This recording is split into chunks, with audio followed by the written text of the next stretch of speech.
Ikaze uyu munsi tugiye kureba ukuntu washira gradient muri text yawe. Mbere twakanda kuri type tool, tukakanda rimwe muri workspace yacu cyangwa se urupapuro rwacu, tukahita twandika ijambo ushaka, kagenda hano kariselectiona ijambo wari wanditse, ukanda shift,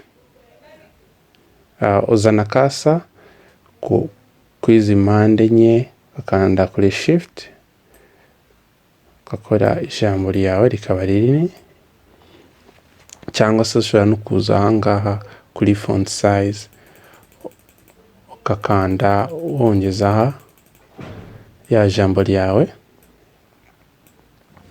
Ubu ngubu tugiye gukora mu copy. Sasa rero mu gukora copy, iyi kasa igomba kuba muri iri jambo, ukakanda alt, hakaza utumouse tubiri, ukakora copy, tukande kuri ya rindi riri hejuru. Noneho tugiye gushiramo gradient, twagenda kuri window, ukakanda kuri appearance. Hano turi bukande kuri add new fill, ukanda rimwe, ukaza kuri gradient. Ya gradient yawe kaza gradient slider, ukarikanda muri rimwe, gradient yawe ikaba yagiye muri type. Sasa ubu ngubu wakanda kabiri ku mweru igihe ushaka guhindura aya mabara umukara n'umweru. Hano tukashira mu red cyangwa se umutuku, ukaza ku ruhande rw'umukara ukakanda kabiri, ukahita ushyiramo umuhondo. Sasa rero usoze gushyiramo umuhondo, urabona gradient yawe iba yagiye muri ya text yawe.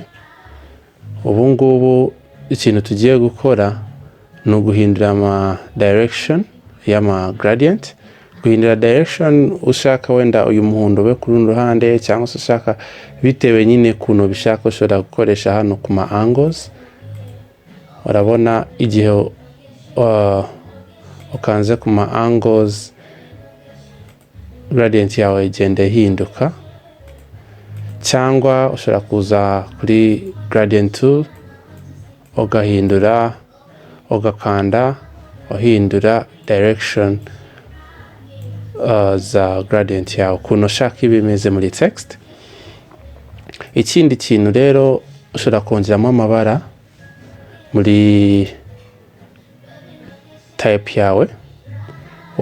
Wenda ushaka irindi bara hano hagati, wakandamo hano hagati, hakaza kandi kantu kitwa gradient slider, ukashiramo ibara ushaka, wenda ubururu, irindi bara ushaka. Urabona ubu ngubu dufitemo amabara atatu, dushobora kugenda tuyahindura ahangaha na hano hejuru.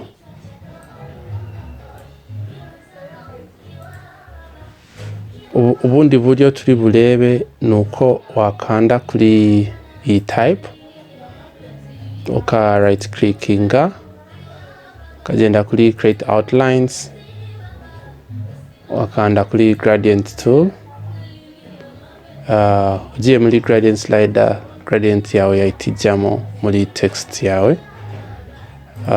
Uka double clickinga uhindura amabara, double clickinga n'ahangaha uhindura amabara ushaka, urumva naho ngaha washyiramo irindi bara ushaka.